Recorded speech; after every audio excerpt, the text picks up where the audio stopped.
ॐ विश्वानिदेव सवितर्दुरितानि परासु यद्भद्रं तन्नयासु भद्रं कर्णेभिः शृणुयाम देवा भद्रं पश्येमाक्षिभिर्यत्राः स्थिरैरङ्गैस्तुष्टुवांशुस्तनूभिर्विषेमहि देवहितं यदायुः। वेद प्रेमियों सुधी श्रोताओं, संप्रति हम सब ऋग्वेद के पंचम मंडल के 25वें सूक्त की व्याख्या में प्रवेश करने जा रहे हैं। इस सूक्त में कुल 9 मंत्र संग्रहित हैं। सभी छंद अनुष्टुप हैं। मंत्र दृष्टारिष वसुयु आत्रेय और देवता आग्नि हैं। इस सूक्त के प्रथम मंत्र का शीर्षक है वैभव प्राप्ति और शत्रु बाधा से मुक्ति हेतु अग्निदेव की प्रार्थना। अब संबंधित मंत्र का सर्वप्रथम सस्वर पाठ हो जाए।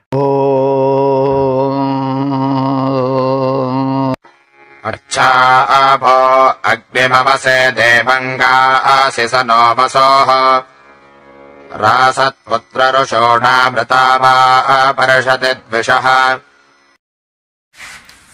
इस प्रथम मंत्र में ऋषि अग्निदेव की प्रार्थना की सम्मति देता है और अग्निदेव से यह प्रार्थना करता है कि वह उपासकों को धन धान्य से समृद्ध करें और शत्रु बाधा से मुक्ति दिलाएं। तो इसको हम सदैव ध्यान में रखें कि अग्नि जो है वो शक्ति स्वरूप हैं, परमात्मा के दिव्य तेजोमय रूप हैं और प्रकाशक हैं। बिना प्रकाश के अंधकार है। तो अग्नि हमारे निकट के सहयोगी हैं, प्रत्यक्ष देवता हैं। हम श्रद्धापूर्वक उनका ध्यान करें। हो सके तो प्रातः ब्राह्म मुहूर्त में उठ करके अग्नि का प्रज्वलन करें, आहुति प्रदान करें, वैदिक मंत्र गायन करें। यदि संभव न हो सके तो ब्राह्म मुहूर्त में उठ करके अग्निदेव का ध्यान करें। भ्रू मध्य एक ज्योति रूप में उनका ध्यान कर अपने को ऊर्जस्वल बनावें। ऋषि कह रहा है कि भो यजमानाः यज्ञकर्तारः,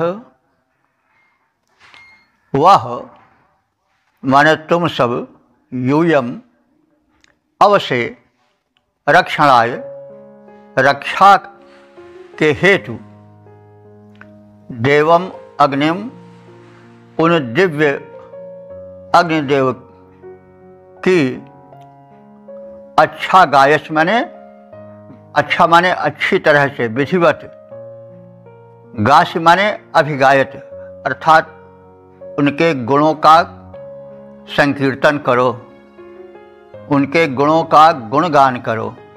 क्योंकि हम जिसका गुण कहते हैं उसके सद्गुण हम में प्रवेश होने लगते हैं। यदि हम दुष्टों की प्रशंसा करेंगे तो उनकी दुष्टता हम में आवेगी। यदि हम सज्जनों की प्रशंसा करेंगे तो उनके सद्गुण हम में आवेंगे।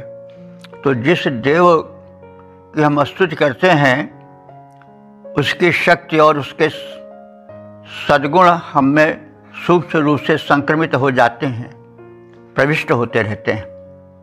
इसीलिए ऋषि यह सम्मति दे रहा है कि रक्षा के लिए तुम सब दिव्य गुण युक्त अग्निदेव की विधिवत स्तुति करो, उपासना करो। सह माने वह अग्निदेव नः हम सबको वसु रासत और हमको भरपूर धन देने वाला है और हमको भरपूर धन प्रदान करे। रासत माने प्रदान करे, वसु माने धन। ऋषूणाम पुत्र ऋतावा दिशा परशति। ऋषूणाम माने ऋषिणाम, ऋषियों का जो पुत्र है वह ऋतावा, ऋताव माने सत्य स्वरूप, अग्निदेव की उपासना करे और अरण्य मंथन से उत्पन्न वह दुष्टः परशत, दुष्टों की बाधाओं से हम सबको विमुक्त करे। तो ऋषि पुत्र को सलाह दी जा रही, अथवा ऋषियों द्वारा उत्पन्न होने के कारण अग्नि को ऋषिपुत्र भी कहा गया है, कहा जा सकता है।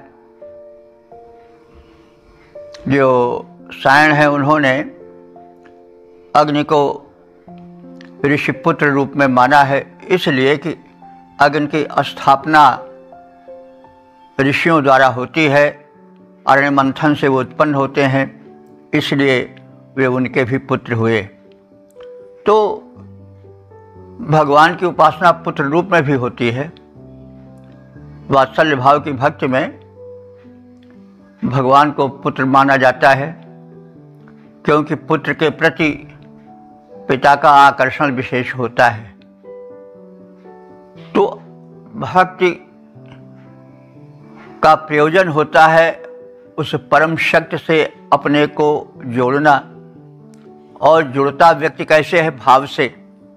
यदि भाव रहेगा तभी व्यक्ति जुड़ पावेगा।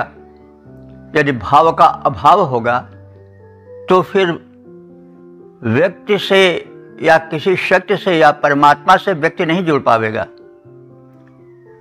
संसार में एक भीड़ है, लेकिन हम भीड़ से नहीं जुड़ते हैं, इसलिए कि उससे या उसके प्रति हमें कोई भाव नहीं होता, यह जान करके कि बड़ी भीड़ है हम आगे चले जाते हैं। लेकिन जिनसे निकटता हो जाती है उनके प्रति हमारा लगाव हो जाता है।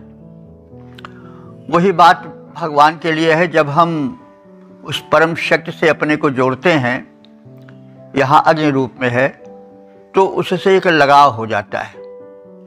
तो इसको इस संदर्भ में कहा जा रहा है कि पुत्र रूप में अग्नि को यहाँ कहा गया है। तो पुत्र रूप में वात्सल्य भाव की भक्ति जगती है। वात्सल्य भाव की भक्ति जो है वह शुद्धाद्वैतवादियों में जो अष्टछाप के कवियों में मिलती है, सूरदास आदि में, उसमें जो नंद यशोदा हैं वे वात्सल्य भाव की भक्ति करते हैं, यानी पुत्र प्रेम से वे परमात्मा से जुड़ते हैं। तो यह भाव है, और बिना भाव के अभाव रहता है। इसलिए किसी शक्ति से जुड़ने के लिए हमें उसके प्रति भाव भरने की आवश्यकता होती है। तो वही बात कही जा रही है कि हम उन ऋषियों के द्वारा उत्पन्न अरण्य मंथन से, अरण्य घर्षण से अग्नि जो उत्पन्न होते हैं, उनकी सेवा करें और उनसे प्रार्थना करें कि वे हमें जो है वो शत्रु बाधा से विमुक्त करें। हे यजमानो, रक्षा की कामना से तुम लोग दिव्य अग्नि देव की विधिवत स्तुतियां करो। अग्निदेव समर्थ हैं, शक्ति संपन्न हैं, दानी हैं, वह हमें भरपूर वैभव प्रदान करेंगे। ऋषियों द्वारा अरण्य मंथन से पुत्र रूप में उत्पन्न सत्यशील अग्नि हमें शत्रु बाधा से बचाते रहें। तो हे यजमानो, रक्षार्थ करो मिलकर पावक का यशोगान, होकर प्रसन्न वह करें हमें, होकर प्रसन्न वैभव प्रदान। मंथन से जो उत्पन्न हुए सुतवत ऋषिपुत्रों के द्वारा, जो सत्य रूप हैं अग्नि वही रिपुओं से दें रक्षण सारा। ओम वेद प्रेमियों सुधी श्रोताओं, संप्रति हम सब ऋग्वेद के पंचम मंडल के 25वें सूक्त के दूसरे मंत्र की व्याख्या में प्रवेश करने जा रहे हैं। मंत्र दृष्टारिस वसूयु आते, छंद अनुष्टुप और देवता अग्नि है। शीर्षक है अग्निदेव की महत्ता का कथन। अब संबंधित मंत्र का सर्वप्रथम सस्वर पाठ हो जाए।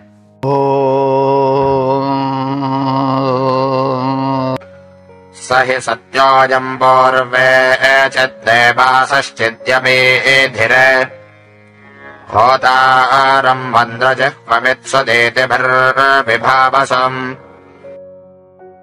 इस दूसरे मंत्र में अग्निदेव की महत्ता का कथन है और उनके सत्संकल्पों का कथन है, जो उपासकों की रक्षा के लिए कटिबद्ध रहने वाले हैं। इस संदर्भ में ऋषि कह रहा है कि हे उपासकों, अग्निदेव महान हैं, सबके रक्षक हैं। उनका संकल्प जो है वह महान है और उपासकों की रक्षा करना और समृद्धि प्रदान करना है। अतः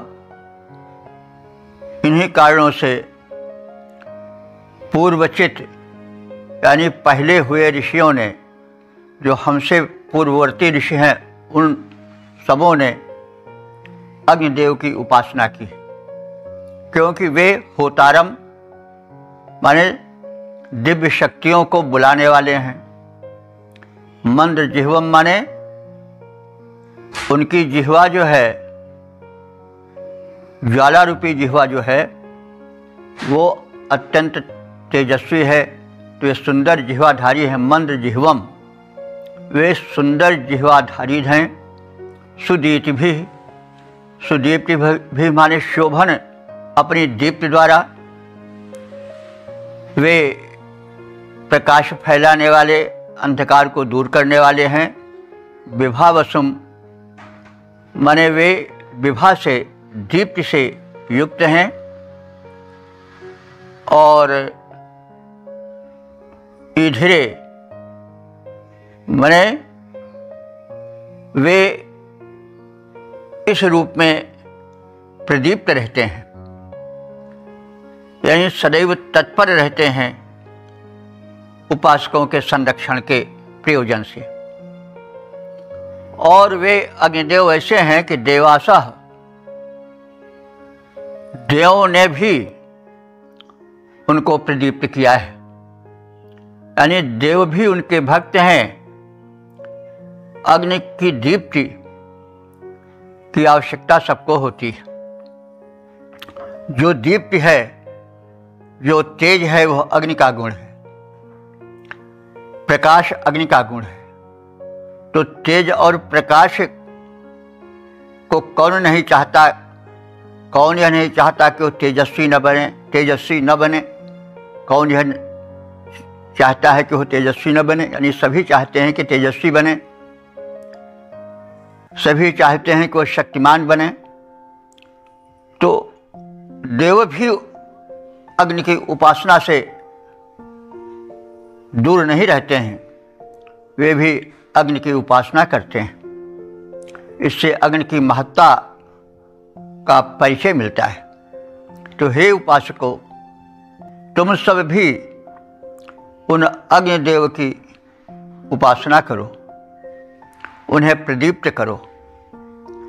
स ही सत्य इति, वह अग्निदेव इस सत्य संकल्प से परिपूरित हैं कि वे उपासकों को संरक्षित करेंगे, उनका संरक्षण करेंगे। तो जो व्यक्ति अग्नि की उपासना करेगा वह सुरक्षित रहेगा, तेजस्वी रहेगा। अग्नि की उपासना का तात्पर्य हुआ कि अग्नि की व्याप्ति सर्वत्र है, वह बाह्य जगत में और अंतर जगत दोनों में कल्याण करने वाला है। इसलिए बाह्य जगत में हम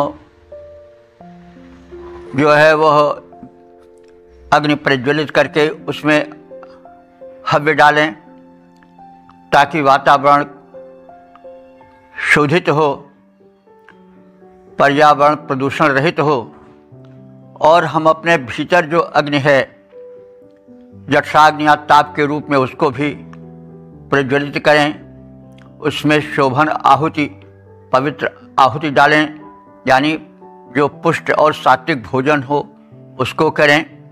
और जिस तरह से आहुति डालनी चाहिए उस तरह से आहुति डालें। जैसे अगर बहुत आहुति डाल दी जाएगी तो अग्नि बुझ सकती है, उसकी ज्वाला मिट सकती है, तो इसलिए प्रज्वलन के अनुसार अग्नि डालनी चाहिए। वैसे शरीर में भी जठराग्नि जितनी तीव्र हो उसी के अनुसार आहुति डाली जाए भोजन की, और शुद्ध आहुति डाली जाए। इसी प्रकार से हमारा मन भी भोजन चाहता है, तो मन को जो आहुति दो, सद्विचारों की आहुति दो, तभी अग्नि देवता प्रसन्न होंगे, तभी मन बलवान होगा, तभी मन प्रसन्न होगा।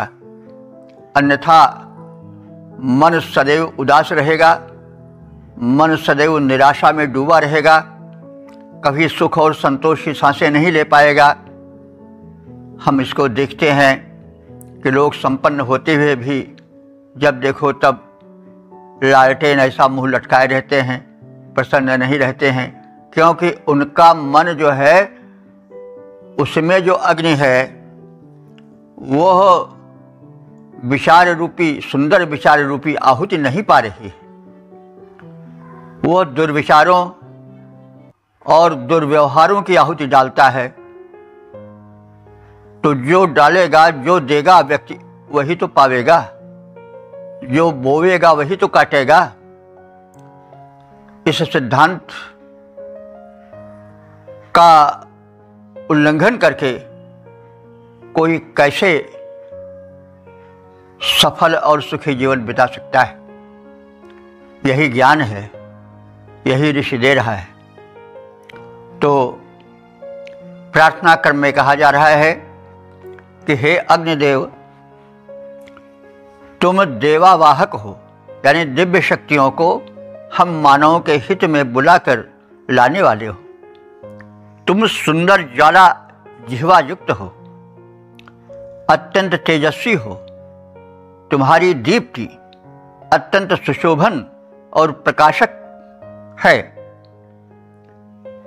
पूर्ववर्ती ऋषियों ने और देवों ने भी अग्नि की उपासना की है, उन्हें प्रज्वलित किया है और शक्ति प्राप्त की है। ऐसे अग्निदेव सत्य संकल्पों से परिपूर्ण हैं, अर्थात वे संकल्पित हैं कि जो हमारा उपासक होगा हम उसका हित अवश्य करेंगे, उसे तेज देंगे, उसे सुख देंगे, उसे समृद्धि देंगे, उसे बल देंगे। तो अग्नि परमात्मा के तेजोमय रूप हैं, हमारे निकट के सहायक हैं। इसलिए ऋषि का कथन है कि हम अग्नि के महत्व को समझें, उनकी व्यापकता को समझें और उनकी उपासना करें, यदि हम चाहते हैं कि हमारा जीवन सुखी, समृद्ध और सशक्त हो। तो है अग्निदेव देवावाहक, शोभन ज्वाला जिह्वाधारी, तेजस्वी शोभन दीप्ति युक्त, सत संकल्पित हैं सुविचारी।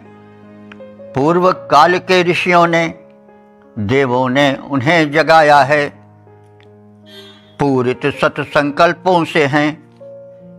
अग्नि सुंदर सुदीप्त शुचि काया है। ओम वेद प्रेमियों, सुधी श्रोताओं, संप्रति हम सब ऋग्वेद के पंचम मंडल के 25वें सूक्त के तीसरे मंत्र की व्याख्या में प्रवेश करने जा रहे हैं। मंत्र दृष्टारि वसूयु आत्रेय, छंद अनुष्टुप, देवता अग्नि है, शीर्षक है धन प्राप्ति हेतु अग्निदेव से प्रार्थना। अब संबंधित मंत्र का सर्वप्रथम सस्वर पाठ हो जाए। सनो धीते वरिष्ठजा श्रेष्ठजा च सुमत्या अग्ने राजोदिदेहिनः स्वभृक्तिभिर्वरेण्या।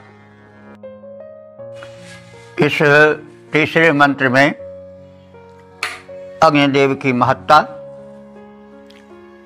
उनकी उपासना और उनसे समृद्धि प्राप्ति की प्रार्थना है। सुवृत्ति भी वरेण्य अग्नि, सुवृत्ति भी माने सुंदर स्तोत्रों के उच्चारण द्वारा वर्णीय स्वीकार करने योग्य पूज्य श्रेष्ठ अग्निदेव। सह त्वम, वह तुम, श्रेष्ठा सुमत्या, अपनी श्रेष्ठ चिंतन शक्ति द्वारा, विचारधारा द्वारा, न हम सब उपासकों को सुमत्या अपनी श्रेष्ठ विचार धारा से, श्रेष्ठ चिंतन से, श्रेष्ठ उपासना और श्रेष्ठ विचारधारा से प्रभावित होकर के रायः दिदीः, रायः माने समृद्धियाँ, रई माने धन होता है, बहुवचन है रायः, विविध प्रकार की समृद्धियाँ प्रदान करो। तो हे अग्निदेव, तुम उत्तम स्तोत्रों द्वारा स्तुति के योग्य हो और तुम वर्णीय हो, उपास्य हो। उपासना तुम्हारी होनी ही चाहिए। तुम अपनी श्रेष्ठ धारणा युक्त और उत्कृष्ट चिंतना द्वारा, बुद्धि द्वारा हमें धन प्रदान करते रहो। हे अग्निदेव, स्तुत्य सदा उत्तम स्तोत्रों के द्वारा। हे अग्निदेव, स्तुत्य सदा उत्तम स्तोत्रों के द्वारा। आराध्य देव, अत्युत्तम तुम, सुंदर अतिशय विचारधारा। अतिश्रेष्ठ धारणा है तेरी, चिंतन उत्तम पावन महान। तुम उसी चिंतना के द्वारा कर दो उत्तम वैभव प्रदान। तुम उसी चिंतना के द्वारा कर दो उत्तम वैभव प्रदान। ओम। वेद प्रेमियों, सुधी श्रोताओं, संप्रति हम सब ऋग्वेद के पंचम मंडल के 25वें सूक्त के चौथे मंत्र की व्याख्या में प्रवेश करने जा रहे हैं। मंत्र दृष्टारिष वसूयु आत्रेय, छंद अनुष्टुप और देवता अग्नि है। शीर्षक है महान देव अग्नि के पूजन का संकल्प। अब संबंधित मंत्र का सर्वप्रथम सस्वर पाठ हो जाए।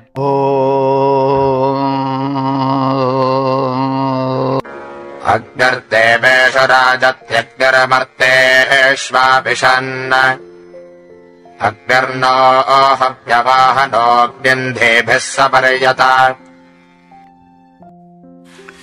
इस चौथे मंत्र में यह बताया गया है कि अग्निदेव जैसे देवों के हितकारी हैं, उनके मध्य प्रकाशित होते हैं, उनसे संपर्क रखते हैं, वैसे मनुष्यों के भी वे हितकारी हैं, उनसे भी संपर्क रखते हैं।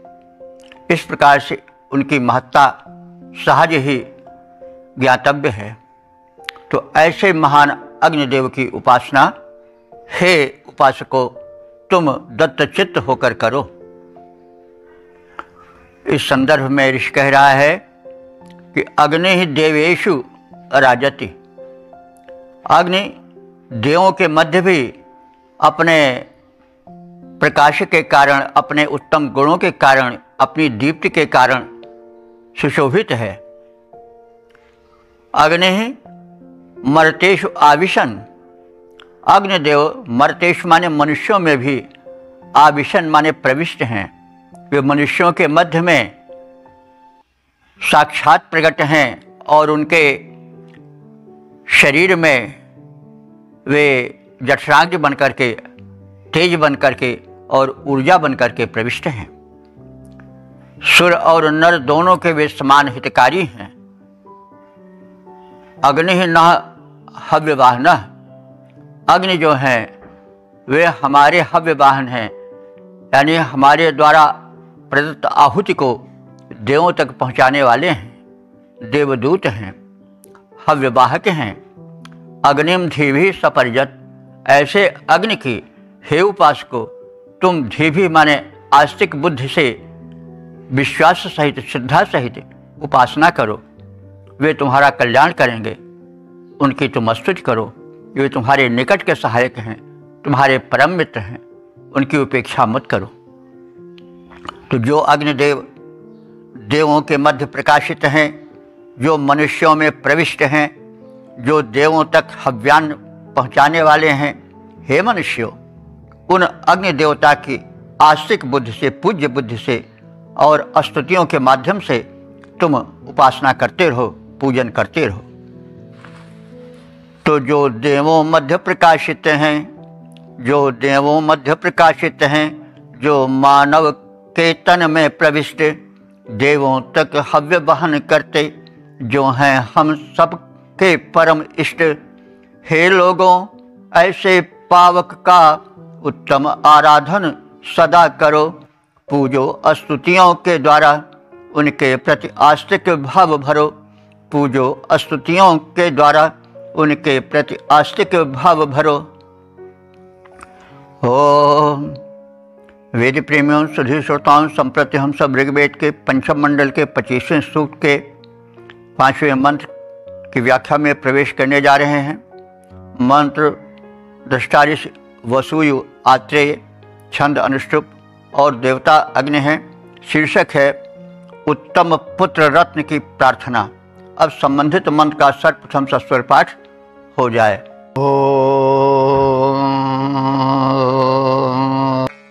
अग्निस्तविश्रवस्तमन्त विब्रह्माणमुत्तमम् अथोर्तम् श्रावयत्पतिम् पुत्रम् ददाति दाशुषे। इस 5वें मंत्र में अग्नि देवता से आदर्श, उत्तम चरित्र संपन्न वीर पुत्र की कामना की गई। पुत्र कुल का दीपक कहा जाता है और यदि दीपक ठीक न हुआ तो घर में आग भी लगा देता है। घर को जला दिया घर के चिराग ने। तो इसलिए पुत्र का सुपुत्र होना बड़ा आवश्यक है। पुत्र शब्द की व्युत्पत्ति है पूनाम नरकम तस्मात् त्रायतेज पुत्र। पुत्र वह है जो पिता को नरक से बचावे, लेकिन अगर कुपुत्र हो गया तो नरक में भी ढकेल देता है। वो जिंदा बाप को जला देता है, नरक में डाल देता है, फिर मृत्यु के बाद तो डालेगा। तो इसलिए पुत्र का सुपुत्र होना बड़ा आवश्यक है। तो इसलिए किसी कवि ने कहा है कि मरे पुत्र वह जो कुल में दाग लगावे। तो इस तरह से पुत्र जो घर का दीपक होता है वह सुपुत्र रूप में पैदा हो, और यह देव अनुकंपा से संभव है। इसलिए अपने उपासना क्रम में ऋषि कह रहा है कि हे देव, हमें आदर्श चरित्र वाला वीर सुपुत्र दान करो, उत्पन्न करो। इस क्रम में ऋषि कह रहा है कि अग्नि, हे परमात्मा के तेजों में प्रकाशक रूप अग्निदेव, तुम हमारे हित में अग्रगण्य रहने वाले हो, इसलिए दाशुषे, वे यजमान जो कि दानी हैं। देखिए, ये दाशुषे शब्द लगा दिया गया है। भाई, प्राप्त करने के लिए पात्रता भी तो होनी चाहिए। यदि आप खुद गलत पुत्र हैं तो फिर कैसे आशा करते हो कि आपका पुत्र श्रेष्ठ हो। एक बुजुर्ग हमको सुना रहे थे कभी कि एक नालायक बेटा अपने वृद्ध बाप को लातों से मार मार करके सीढ़ी के नीचे ढकेल रहा था। तो उस जीने में 10 सीढ़ियाँ थीं। जब 8वीं श्रेणी पर आया तो वह वृद्ध हंसा कि अरे बेटा, अब तो शांत हो जाओ। तो फिर वो गाली सुनाने लगा, ऐसा क्यों कह रहा है? तो उन्होंने कहा, भैया, हम अपने बाप को यहीं तक मार करके ढकेल करके लाए थे, तो हमारी यह दुर्दशा हो रही है। अब तुम इस सीढ़ी को पार करोगे तो तुम्हारी क्या दशा होगी, यही सोच करके मुझे हंसी आ रही है। तो कहने के ये मतलब है, इसीलिए जो दाशुषे शब्द लगाया गया है, दानी, जो यजमान यज्ञकर्ता दानी है, अर्थात जो अपने मन से, कर्म से, वचन से दान देते हैं। दान केवल नोट या रुपया पैसा दे देना नहीं है। हम मधुर वाणी से किसी को प्रसन्न कर सकते हैं, मधुर वाणी से किसी का हित कर सकते हैं, किसी को ढांढस बता सकते हैं, और वाणी से हम किसी को रुष्ट भी कर सकते हैं, कष्ट भी पहुंचा सकते हैं। तो हम वाणी से भी दान दें और मन से भी हम किसी के शुभ का, हित का दान दें, मन से भी उसकी हित चिंतना करें। और कर्मणा माने कर्म से, इसलिए कोई कर्म जो है वो मन, वचन और व्यवहार रूप में कर्म से जोड़कर कहा जाता है कि मनसा वाचा कर्मणा, हम ऐसे हैं। तो इसीलिए यहाँ दाशुषे शब्द लगा दिया है ऋषि ने। दाशुषे मानिए जो स्वयं दानी हो, यह नहीं कि स्वयं दुराचारी हो और पुत्र से आशा कर रहा है कि वो सदाचारी हो जाए, तो भाई फिर ये तो गलत बात है। तो इसलिए हे अग्निदेव, जो दाशुषे माने उत्तम व्यवहार का दान करने वाले, उत्तम धन का दान करने वाले, उत्तम आचरण से प्रसन्न करने वाले व्यक्ति हैं, उनको तुम तुवि श्रवस्तमम तुवि ब्रह्मांडम उत्तमम अतूतम श्रावयत पतिम पुत्रम दे। ऐसा पुत्र दो जो कि तुवि श्रवस्तमम, यानी बहुविध कीर्ति कमाने वाला हो, अपने गुणों से चारों ओर यश प्राप्त करे। तुवि श्रवस्तमम, श्रव माने यश भी होता है, श्रव माने अन्न भी होता है।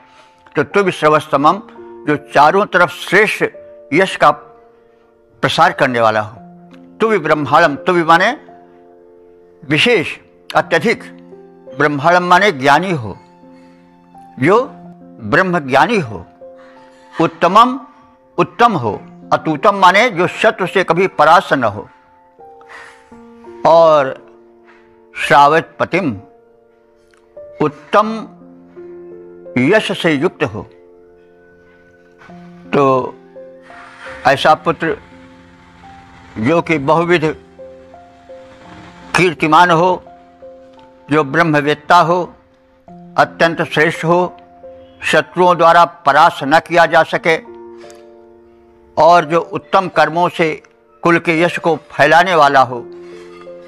हे अग्निदेव, ऐसे पुत्र रत्न को ददाति, ददाति माने देते हैं, या ददाति माने दो भी है। सायण के भाष्य को हमने देखा तो वहाँ ददाति का अर्थ दो है। तो इससे प्रतीत होता है कि वैदिक संस्कृत में लकार का कोई निश्चित प्रारूप नहीं प्रस्तुत किया गया था, जैसे आज की लौकिक संस्कृत में है। लकार का क्षेत्र निश्चित कर दिया गया है। लट लकार, लोट लकार, विधिलिंग, लंग लकार आदि लकार हैं, 10 लकार हैं। तो लट लकार वर्तमान का, सामान्य वर्तमान का परिचय देता है, लोट लकार आज्ञा का परिचय देता है। तो यहाँ पर ददाति जो है देता है, संस्कृत के हिसाब से, लौकिक संस्कृत के व्याकरण के हिसाब से तो लट लकार में है, वर्तमान में है। लेकिन वैदिक संस्कृत में यह ददाति मतलब लोट लकार में भी प्रयुक्त होता था, क्योंकि सायण ने अपने भाष्य में ददात का अर्थ देह इसी अर्थ में किया गया है।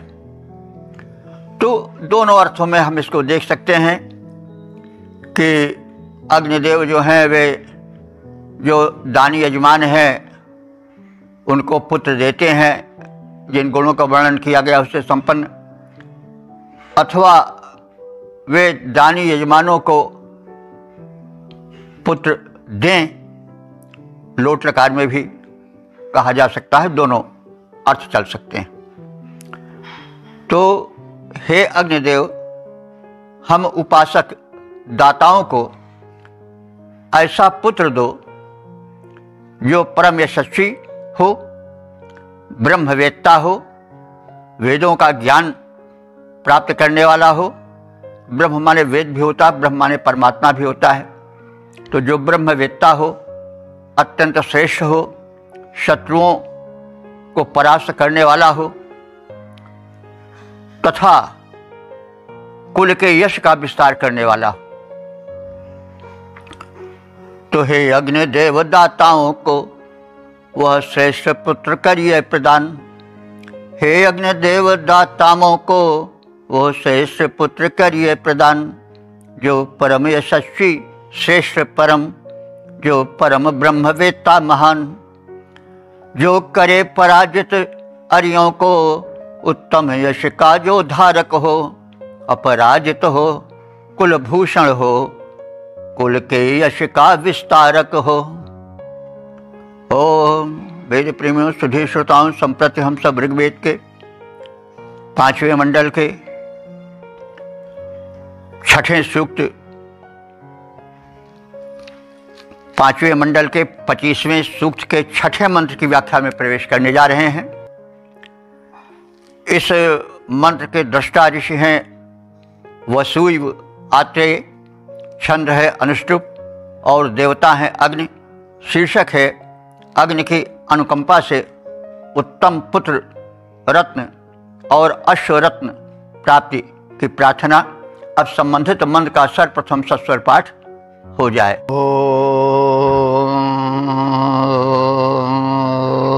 अग्निर्ददाति सत्पतिं सासाहजोजुधानभेः अग्निरत्यं रघुष्यदं जेतारमपराजितम्।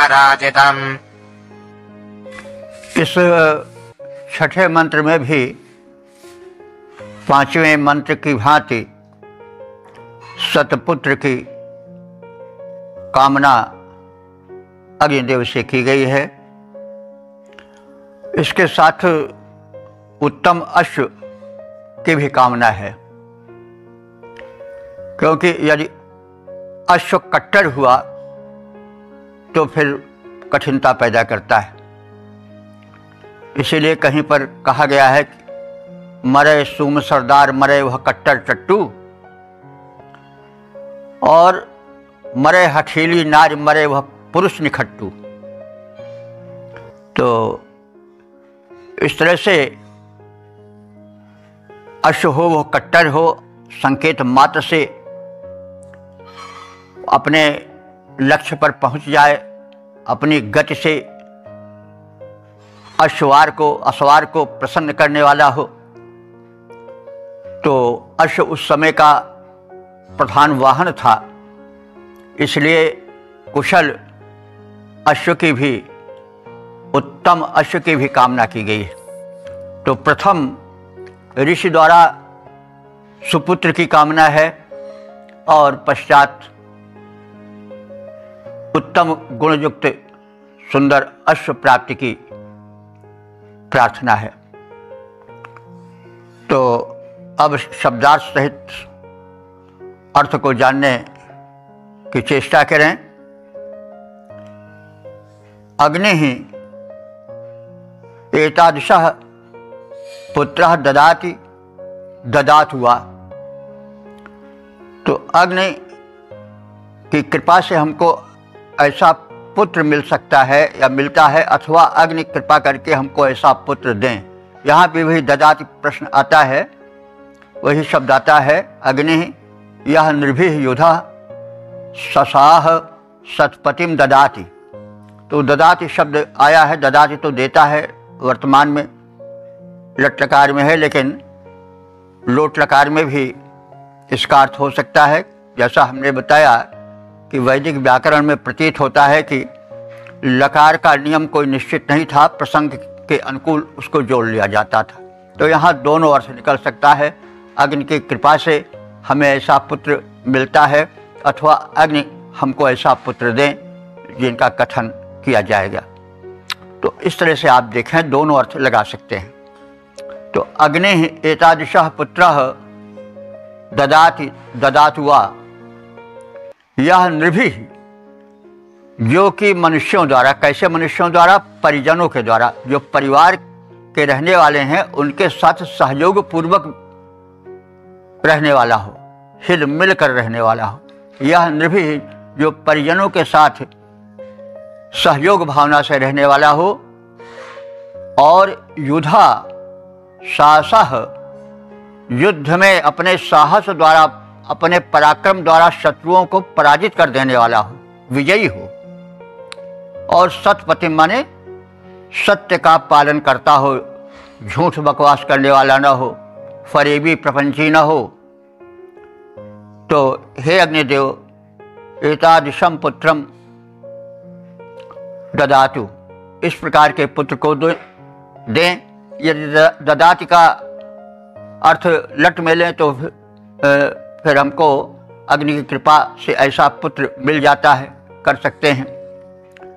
तो अग्नि हमको ऐसे पुत्र दें जो कि अपने परिजनों का सहयोगी हो, युद्ध द्वारा शत्रुओं का मान मर्दन करने वाला हो, सत्य प्रतिज्ञ हो और विजयी हो, अपराजित हो।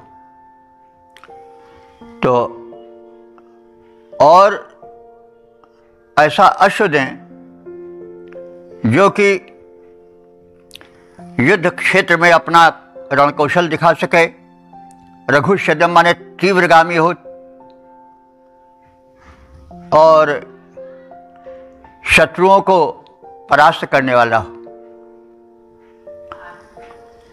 तो अग्निदेव की प्रसन्नता से ऐसा पुत्र रत्न प्राप्त होता है जो परिवार के साथ सहयोग पूर्वक जीवन बिताता है, चलता है, संगठित होकर रहता है, और युद्ध में शत्रुओं को परास्त करने वाला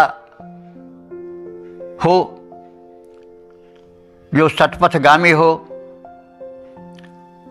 उसी की कृपा से, उसी अग्निदेव की कृपा से ऐसा अश्व भी प्राप्त होता है जो शत्रुजयी हो, अपराजित हो और द्रुतगामी तथा निरंतर गतिमान रहने वाला हो, कट्टर न हो, जो सवार की इच्छा के अनुसार गति धारण करने वाला हो। वाहन भी उत्तम होना चाहिए। अब आज के परिवेश में हम अन्य वाहनों से भी जोड़ सकते हैं। अगर हमारा वाहन ठीक न रहा तो हमारी यात्रा कैसे ठीक होगी? तो उस समय का सबसे श्रेष्ठ वाहन अश्व ही था, इसलिए उसकी कामना अग्निदेव से की गई है। तो इस प्रकार से हम ददाति के हिसाब से दो, यानी ऐसा पुत्र दो, ऐसा अश्व दो, ये भी अर्थ कर सकते हैं। और अग्नि की कृपा से ऐसा पुत्र रत्न मिलता है, ऐसा अश्व रत्न मिलता है, ऐसा भी अर्थ कर सकते हैं। तो अग्निदेव की प्रसन्नता से ऐसा पुत्र प्राप्त होता है, अथवा अग्निदेव ऐसा पुत्र हमको दें जो सहयोग और संगठित होकर परिवार में रहने वाला हो, जो युद्ध में शत्रुओं को परास्त करने वाला हो, जो शतपथगामी हो, कुमार्गी न हो, और उन्हीं अग्निदेव की कृपा से ऐसा अश्व भी मिलता है, या वे अग्निदेव ऐसा अश्व भी दें जो शत्रुजयी हो, अपराजित हो और द्रुतगामी हो तथा निरंतर गतिमान रहने वाला हो, कभी कट्टरता न दिखाए, वो सदैव सवार की इच्छा के अनुसार चले। तो इसका बड़ा सुंदर वर्णन श्यामनारायण पांडे ने अपने महाकाव्य में हल्दी घाटी में किया है, और बड़ी देर तक उन्होंने चेतक नाम के अश्व का गुण बताया है कि रण बीच चौकड़ी भर भर कर चेतक बन गया निराला था, राणा प्रताप के कोड़े से पड़ गया हवा का पाला था, और राणा की पुतली फिरी नहीं तब तक चेतक मुड़ जाता था, उड़ गया भयानक भालों में, भीषण भीषण करवालों में। और इस तरह से बड़ी देर तक उस अश्व की प्रशंसा की है, और इस मंत्र को देख करके उसी चेतक का ध्यान आ जाता है। चेतक बड़ा ऊंचा घोड़ा था, आप सब जानते हैं, अधिक कहने की आवश्यकता नहीं।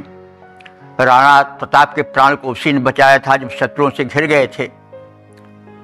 तो यह हो गया था निश्चित कि अब राणा बच नहीं पाएंगे, लेकिन एक नाला ऐसा पड़ा जो काफ़ी चौड़ा था कि अगर उस नाले को ना चेतक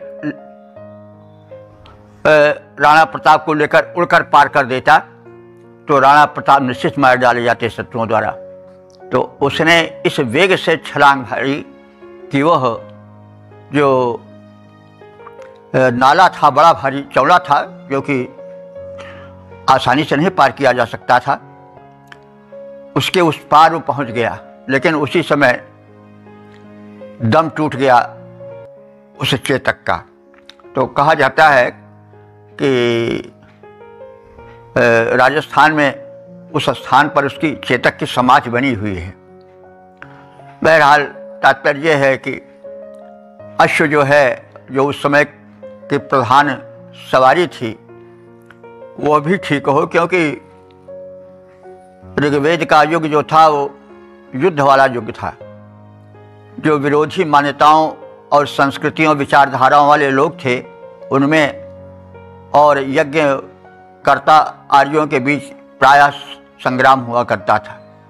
तो इसलिए एक और तो ऋषि को यह याद आया कि हे अग्निदेव, हमको ऐसा पुत्र दो जो वीर हो, शत्रुओं को परास्त करने वाला हो, लेकिन उसके साथ साथ ऐसा अश्व भी दो जो कि शत्रुओं के नाक में दम कर दे, उनको परास्त करने में अपनी गति का, अपने वेग का परिचय दे और सवार के अनुसार व्यवहार करे। तो इस प्रकार से दो वस्तुओं की कामना की गई है, वीर पुत्र की और उत्तम गतिधारी अश्व की।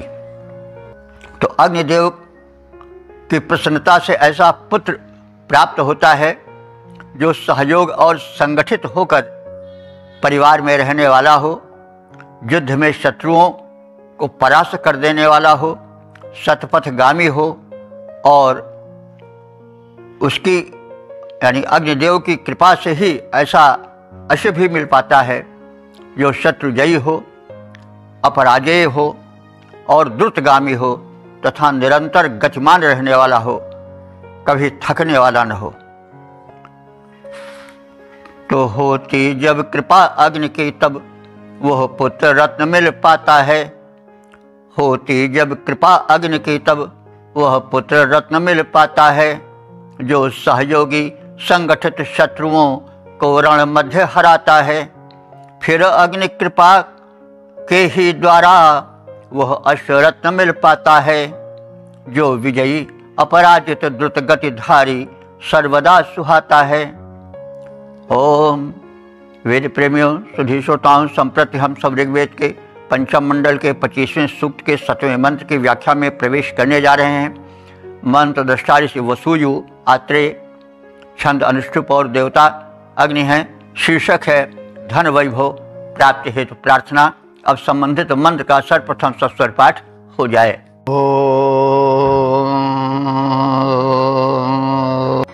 यद्वाहिष्ठं तदग्नजे बृहदर्च विभावसो महिषे भत्पद्रजस्तद्वाजा उदीरते। इस 7वें मंत्र में अग्निदेव की उपासना की सम्मति दी गई है और साथ ही साथ अग्निदेव से यह प्रार्थना की गई है कि वे उपासकों को समृद्धि प्रदान करें। तो यत वाहिष्ठम, हे अग्निदेव, यत धनम वाहिष्ठम, हमको वो धन दो जो श्रेष्ठ हो, और हम तुम्हें वाहिष्ठम माने श्रेष्ठ स्तोत्रों से सेवा में है, सेवा करते हैं, प्रार्थना करते हैं। और वाहिष्ठ तुम्हें श्रेष्ठ स्तोत्र समर्पित हैं। विभावसो, हे तेजो में अग्निदेव, विभावसो संबोधन है विभावस का, विभावस अग्नि को कहते हैं। तो विभावसो, हे तेजस्वी अग्निदेव, बृहत धनम अर्च, तुम हमको व्यापक धन, अर्च माने प्रदान करो, तुम हमें व्यापक धन प्रदान करो। महिषी इव त्वत् रैः उदीरते, त्वत् माने तुमसे, महिषी रैः माने व्यापक धन, उदीरते माने उत्पन्न होता है। यानी अग्निदेव के ही अनुकंपा से, उनके ही महान क्रियाकलापों से धन की उत्पत्ति होती है। यह तो स्पष्ट ही है कि अग्नि ही सारी समृद्धियों के कारण है। उन्हीं की कृपा से वृष्टि भी होती है, उन्हीं की कृपा से तमाम रत्न हीरे जवाहरात पैदा होते हैं। यह सब तो मतलब लोग बताते हैं, भूविज्ञानी और वैज्ञानिक, कि सोना चांदी हीरे जवाहरात जो धरती के खनिज हैं वे मिट्टी से उत्पन्न होते हैं, लेकिन वे मिट्टी के कारण नहीं बल्कि जो अग्नि का तेज होता है उसकी एक प्रक्रिया द्वारा एक विशेष रीति से जो काष्ठ आदि धरती में दमित होकर के कोयला बन जाते हैं या अन्य धातुएं बन जाती हैं, उन्हीं के कुछ सम विषम ताप से हीरे वगैरह पैदा होते हैं। कोयले के खानों में ही तो हीरे निकलते हैं, तो वही लकड़ी, वही पदार्थ कोयला बन जाती है, उसी में कुछ अग्नि का ताप, कुछ सम विषम ऐसा होता होगा, कुछ ऐसी रासायनिक प्रक्रिया होती होगी कि एक चमकीला हीरा भी उसी से प्रकट हो जाता है। तो कहने के तात्पर्य यह है कि अग्निदेव जी जो हैं वो तेजोमय हैं और वे तेजस्वी धन वैभव को प्रदान करने वाले हैं, और समस्त रई माने संपदाओं के वे उत्पन्न करने वाले हैं। बाजाह त्वत्, और संपूर्ण बाज, बाज माने अन्न और बाज माने बल भी होता है, तो संपूर्ण बल और अन्नों के भी उत्पत्ति के हेतु अग्निदेव ही हैं। इसको कहने की आवश्यकता नहीं, अग्नि ही, उन्हीं की ऊष्मा से उन्हीं अग्नि की उपासना से धरती में अंकुरण होता है, वही आगे बढ़ कर के फसल बनती है और उन्हीं की कृपा से फसलें पकती हैं और फल आदि में मिठास और परिपक्वता आती है। और शरीर में बाज माने अगर उसको हम बल लें तो शरीर में बल भी अग्नि की कृपा से ही उत्पन्न होता है। यानों में, सवारियों में तरह तरह के जो यान हैं, चाहे वायुयान हो, चाहे मोटर यान हो, चाहे रेल यान हो, सब में अग्नि ही से की ऊष्मा ही तो ऊर्जा बनकर के प्रकट होती है। जब अग्नि जलती है तो जो पदार्थ होता है जो ऊर्जा में परिणत हो जाता है।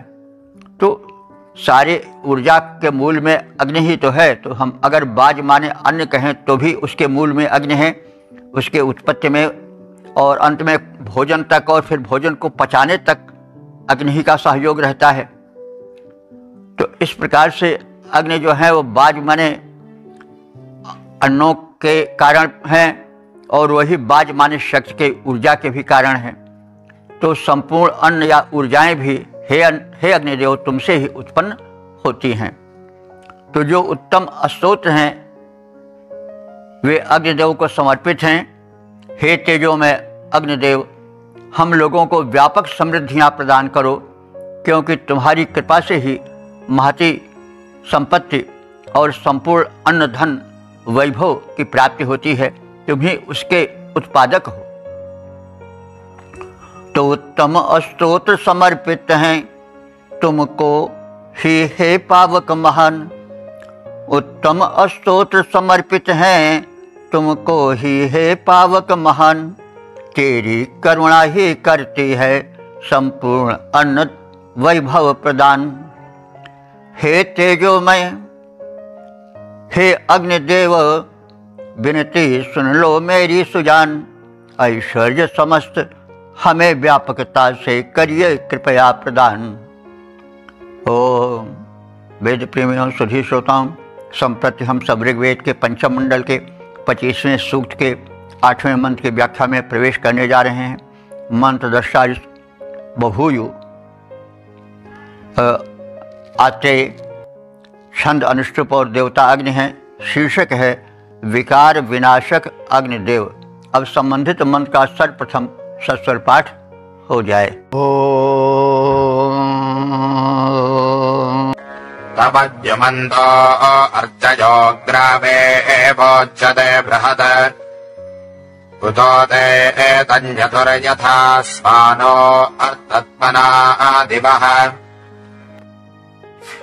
इस 8वें मंत्र में प्रज्वलित अग्निदेव की शोभा और उनकी कीटाणुनाशक शक्ति का उद्घाटन है। तो हे अग्निदेव, तव अर्चया द्युमन्तः, तुम्हारी जो शिखाएं हैं, लपटें हैं, वे द्युमंत माने तेजस्वी हैं, तेज से परिपूर्ण हैं। हे बृहत्, हे महान व्यापक अग्निदेव, ग्रावा इव उच्यते, तुम्हारा तेज, ग्रावा कहते हैं पत्थर की भांति कहा जाता है। यानी जैसे पाषाण खंड तमाम वस्तुओं को पीस डालता है, चूर्ण कर देता है, वैसे तुम मानव के शत्रुओं को, जो वायरसेस हैं, कीटाणु हैं, उनको तुम नष्ट कर डालते हो। उत और तमना माने अपनी, दिवा माने दीप्त से तुम परम सुशोभित होते हो। और जब तुम प्रज्वलित होते हो, धधकते हो, तो ते स्वाना, स्वान माने स्वन से स्वान है, तब तुम्हारा स्वन, तुम्हारा जो स्वर है, जो ध्वनि है तुम्हारे प्रज्वलन से उठती, वह तन्यतुः, वो फैल जाती है। कैसे फैल जाती है? यथा अर्थ, जैसे मेघ गर्जन फैल जाती है। यानी जब तुम धधकने लगते हो तो तुमसे जो ध्वनि निकलती है वो मेघ गर्जन की ध्वनि की भांति गंभीर प्रतीत होती है। तो हे अग्निदेव, तुम्हारी शिखाएं, तुम्हारी लपटें तेजस्वी हैं, तेज से परिपूरित हैं। तेज युक्त होकर वे ज्वालाएं विकारों को और शत्रु रूप कीटाणुओं को उसी प्रकार चूर्ण कर डालती हैं जैसे पत्थर पदार्थों को पीस डालता है। अग्नि स्वयं द्युतिमान है और प्रज्वलन काल में मेघ गर्जन के समान स्वन करने वाले हैं, शब्द करने वाले हैं। हे अग्निदेव, तेरी ज्वाला जब तेज युक्त छा जाती है, पाषाण सदृश होकर कठोर रिपुओं को चूर्ण बनाती है। भक्षक विषाणुओं दोषों के द्युतिमान देव पावक महान, प्रज्वलन काल में ध्वनि करते हैं ये घन गर्जन के समान। ओम। वेद प्रेम सुधीर श्रोताओं, संप्रति हम सब ऋग्वेद के पंचम मंडल के 25वें सूक्त के 9वें मंत्र की व्याख्या में प्रवेश करने जा रहे हैं। मंत्र दृष्टाइस वसूयु आत्रेय, छंद त्रिष्टुप और देवता अग्नि हैं। शीर्षक है शत्रु संकट से उद्धार हेतु प्रार्थना। अब संबंधित मंत्र का सर्वप्रथम सस्वर पाठ हो जाए।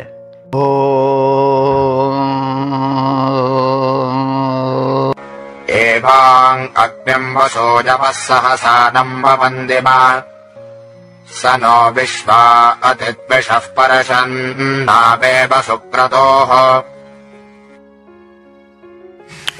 इस 9वें मंत्र में, जो कि समापन का मंत्र है, उसमें शत्रुओं के संकट से उबारने की प्रार्थना अग्निदेव से की गई है। इस संदर्भ में ऋषि कह रहा है कि हे अग्नि, हे अग्निदेव, वयम वसुयव, हम सब वसुयव हैं। वसुयव माने वसु कहते हैं ऐश्वर्य, धन ऐश्वर्य को, और वसुयव माने धन ऐश्वर्य के इच्छुक हैं। तो हम आपके उपासक धन ऐश्वर्य के इच्छुक हैं। तो धन भी कई कोटि के होते हैं, विद्या धन, बुद्धि धन, आचरण धन और स्वास्थ्य धन आदि आदि। जो हमें धन कर दे वही धन है। तो हम सब धनेच्छुक हैं। और सहसानम अग्निम, तुझे सह कहते हैं बल, और सहसानम माने बलशाली अग्निदेव की प्रार्थना करते हैं। तुम सभी प्रकार से बली हो, धन से, ऐश्वर्य से, समृद्धि से, दान शक्ति से, यानी सभी प्रकार से तुम बलशाली हो, संपन्न हो, समृद्ध हो, ऊर्जस्वल हो। सुक्रतुः, सुक्रतुः माने शोभन कर्म वाले हे अग्नि, सह तुम, वह तुम, न हो हम सब उपासकों को विश्वा दिशा अति परिषद सभी शत्रुओं की बाधाओं से पार लगा दो। यानी सभी शत्रुओं के द्वारा उपस्थित हमारी प्रगति में बाधक बने तत्वों को विनष्ट कर दो। कैसे? हमें उनसे पार कैसे लगा दो? संकटों से।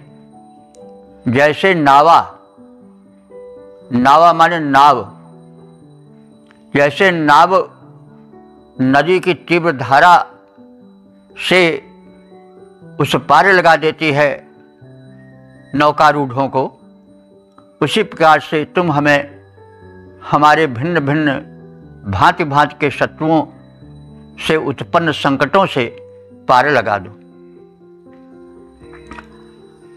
और इस प्रकार से हमारा कल्याण करो। हम तुम्हारे उपासक धनाभिलाषी हैं। हे बलवान अग्नि, हम तुम्हारी स्तुति करते हैं और अपने श्रेष्ठ स्तोत्रों द्वारा तुम्हारे प्रार्थना में स्वयं को संलग्न किए हुए हैं। हे अग्निदेव, तुम हमें अपने कृपा से शत्रु बाधा से वैसे मुक्त कर दो जैसे कि नाव नदी की तीव्र धारा से नौकारूढ़ों को उस पार लगा देती है। तो हम धनाभिलाषी अग्निदेव की स्तुति करते जाते हैं। हम धनाभिलाषी अग्निदेव की स्तुति करते जाते हैं। उनकी प्रसन्नता हेतु उन्हें उत्तम स्तोत्र सुनाते हैं। वे उत्तम कर्मा अग्नि हमें अरिदल से पार करें, वैसे नौका लोगों को सरिता के उस पार लगा देती जैसे।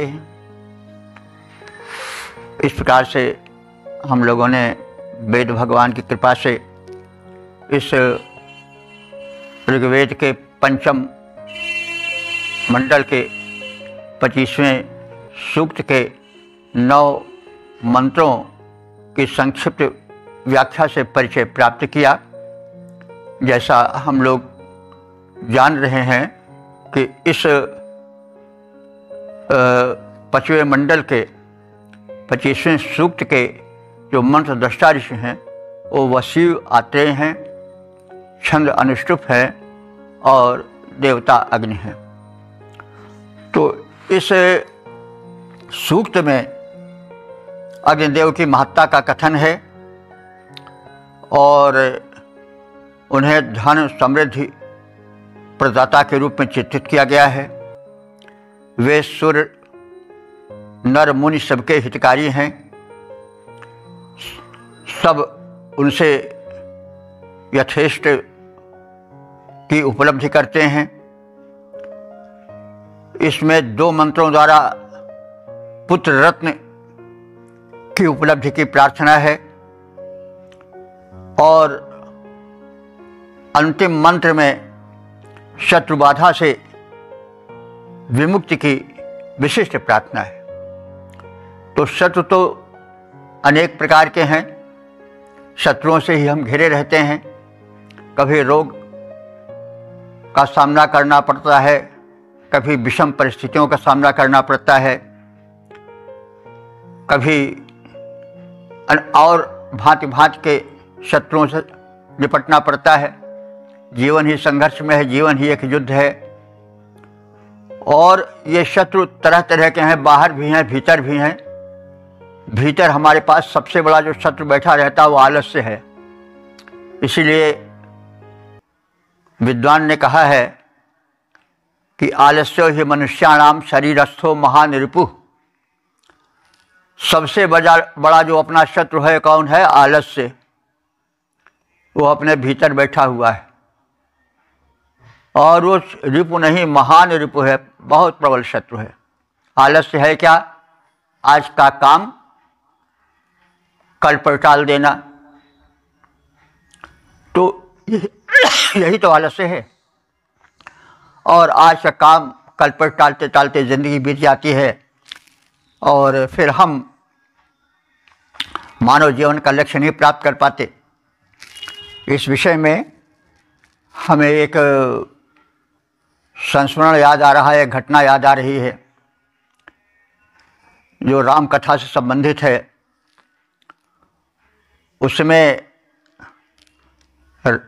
जब राम की विजय हो गई युद्ध में, रावण मरण प्राय स्थिति में था, तो राम जी ने अपने भाई लक्ष्मण से कहा कि रावण परम विद्वान ब्राह्मण और ऋषि कुलोत्पन्न है, तपस्वी है, उससे शिक्षा ले आओ।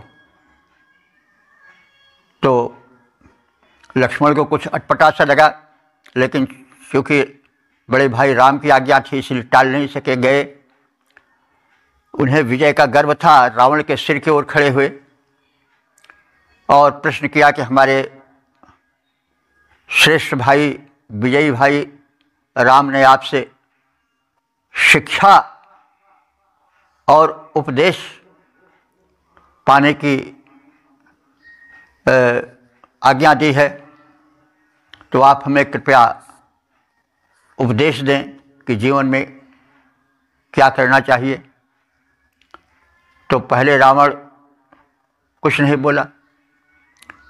लक्ष्मण गए और कहा, भैया वो तो कुछ बोल ही नहीं रहा है, तो कहें किस स्थान पर खड़े होकर के कैसे तुमने प्रार्थना की, उससे निवेदन किया। तो लक्ष्मण ने कहा कि हम उसके सिर की ओर खड़े थे और वहीं पूछे उससे, कहें यही तो गलती किया भाई, जब शिक्षा लेने जा रहे हो तो गुरु के सिर पर नहीं खड़ा हुआ जाता, उसके पैर की ओर जाया जाता है और निवेदन किया जाता है, अहम भाव से भर करके नहीं कुछ कहा जाता। तो उसी ढंग से गए और कहे कि हे विप्रवर, हे परम बुद्धिमान, हे तपस्विन, हमें जीवन का मूल मंत्र बताओ। तो रावण ने कहा कि जीवन का मूल मंत्र यह है कि आलस्य मत करो, आज का काम कल पर मत टालो। मुझ में सामर्थ्य ही तपोबल था, मैं सोच रहा था कि स्वर्ग की सीढ़ी लगा दूं, पहुंच जाऊं, मृत्यु आ ही न पावे, लेकिन मैंने आलस्यवश टालता रहा और मैं अपने उद्देश्य में सफल न हो पाया। परिणाम स्वरूप आज मृत्यु शैया पर पड़ा हुआ अपने जीवन के अंतिम क्षणों की गिनती कर रहा हूँ। तो आज का काम मत टालो, तो आज का काम कल पर टालना यही आलस्य है। तो इसीलिए आलस्य ही मनुष्याणाम शरीरस्थो महान रिपुः। तो सबसे बड़ा शत्रु कौन है? आलस्य। उस आलस्य रूपी शत्रु से बचो। यह तो तमाम शत्रु हैं, लेकिन अब सबकी गणना नहीं, एक शत्रु की बात कह दी गई। अब फिर और जो शत्रु हैं, यदि अवसर मिलेगा, प्रसंग आवेगा, तो और शत्रुओं की भी चर्चा होगी, क्योंकि हम बड़े भ्रमित रहते हैं, हम बड़ी भ्रमित ज़िंदगी बिताते हैं। हम शत्रु केवल उसी को मानते हैं कि जिससे मुकदमेबाजी हो, जो हमारे सामने हमारी जगह ज़मीन के विषय में कुछ, धन दौलत के विषय में कुछ विघ्न बाधा कर रहा हो। लेकिन शत्रु अनेक हैं जो एक से एक प्रबल हैं। तो इस प्रकार से हमें वेद मंत्र के विषयक जो शिक्षाएं हैं उनको ग्रहण करनी चाहिए। वेद मंत्र का मनन चिंतन करना चाहिए, प्रचार प्रसार करना चाहिए। भारतीय संस्कृत पर जो संकट खड़ा हुआ है वह वेद मंत्रों के अध्ययन से, उसके अर्थों के जानने से ही दूर हो सकता है। इसलिए नव चेतना लाने के लिए, नव युग लाने के लिए, भारत को जगत गुरु बनाने के लिए आवश्यक है कि हम वेदों की ओर लौटें और वेद मंत्रों को समझें, सुनें, प्रचार प्रसार करें। और हम इसी संदर्भ में एक छोटा सा प्रयत्न कर रहे हैं। आपसे प्रार्थना है कि इस प्रयत्न को सफल बनाने हेतु आप यथासंभव प्रयास करें। इस नम्र निवेदन के साथ हम अपनी वाणी को विराम देते हैं। ओम सर्वे भवन्तु सुखिनः, सर्वे सन्तु निरामयाः, सर्वे भद्राणि पश्यन्तु, मा कश्चित् दुःखभाग् भवेत्।